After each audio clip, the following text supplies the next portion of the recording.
Comtoise Radio, l'actu dans les Vosges saunoises, Jean-Pierre Poinceau. Bonjour, Calogero, Linda Lemay, Jean-Félix Lalanne sont les têtes d'affiche de la 25e édition des Pluralies. Ça se déroulera du 22 au 25 juillet à Luxeuil-les-Bains. Et pour ce quart de siècle, il y a des innovations. Jackie Castan, directeur artistique des Pluralies. D'abord, l'utilisation maximale de différents lieux de Luxeuil. Luxeuil a un patrimoine historique extraordinaire. Donc là, on a décidé d'aller un petit peu partout dans le cœur de la ville. Donc ça, on n'a jamais utilisé autant de lieux différents que cette année, c'est-à-dire 7 avec les lieux de repli. Le cloître, la cour d'honneur de l'abbaye, place du sergent Bonneau, la maison du cardinal Jouffroy, le départ du parcours déambulatoire depuis l'entrée de l'abbaye rue Henri Guy, et qui va donc œuvrer dans toute la partie près du lac de Luxeuil, et puis en lieu de repli, l'espace Molière et le gymnase des Meurices. Nouveauté également concernant la restauration pour éviter l'attente comme l'an dernier au concert de Feu Chatterton. Pouvoir servir beaucoup mieux que ce qu'on a fait par le passé. On voit que peut-être fort du succès, à l'auberge, il y a beaucoup de monde, ça veut dire beaucoup d'attentes. Et là, il y a un début d'insatisfaction légitime qui apparaît. Donc on va utiliser les moyens modernes, et en particulier un QR code qui va être disponible quand on le veut, bien en amont des Pluralies. On pourra se télécharger un porte-monnaie électronique et on pourra commander directement depuis son téléphone ce qui sera proposé en boisson et en restauration. 25e édition des Pluralies avec une nouvelle fois une très belle programmation. On a mis un petit peu la barre haute l'année dernière avec Feu Chatterton, donc on s'est dit comment on redescend juste en dessous.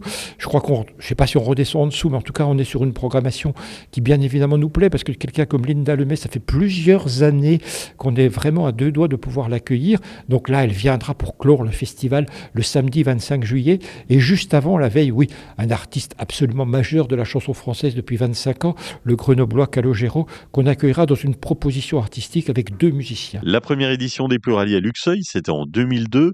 Et si on avait dit à l'époque à Jackie Castan qu'il ferait venir Louane, Christophe Maé, Marc Lavoine, Calogero, Feu Chatterton... Ah non, j'aurais pas cru, c'est clair. Quand on commence, on est relativement modeste. On commence...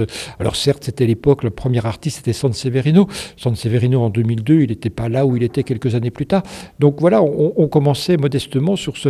Et là, je crois qu'on peut dire, merci d'avoir rappelé un petit peu tous ces artistes-là, mais je crois qu'on a pu accueillir tout ce qui se fait de mieux dans cette thématique de la chanson française. Il y a quelque chose d'extrêmement satisfaisant. Le festival qui compte, c'est celui qui arrive. La billetterie est ouverte pour la 25e édition des Pluralies, réservation sur pluralies.net. Lundi 2 février, comme chaque début de mois, plusieurs changements impactent notre quotidien, notre porte-monnaie. La facture d'électricité baisse légèrement avec le prix de l'abonnement en recul et une petite diminution des tarifs réglementés. Même tendance pour le gaz, dont le prix repère recule d'environ 1,5%. Épargner rapporte un peu moins, les taux du livret A passent à 1,5% et celui du livret d'épargne populaire à 2,5%. Les payages augmentent en moyenne de 0,86% et certains paquets de cigarettes prennent de 20 à 40 centimes de plus.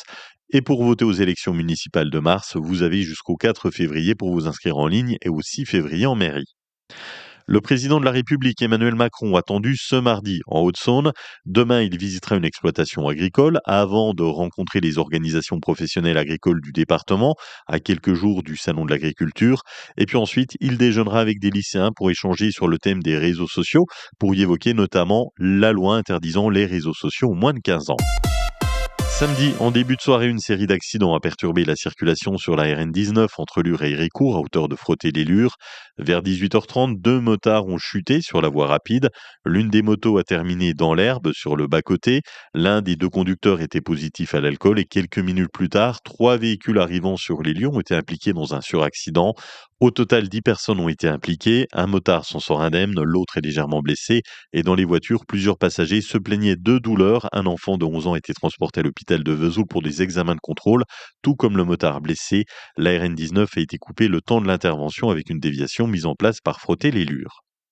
Samedi, milieu d'après-midi, un accident s'est produit entre un vélo et une voiture. Le cycliste a été légèrement blessé. Les pompiers sont intervenus pour le prendre en charge avant de le transporter à l'hôpital de Vesoul pour des examens de contrôle.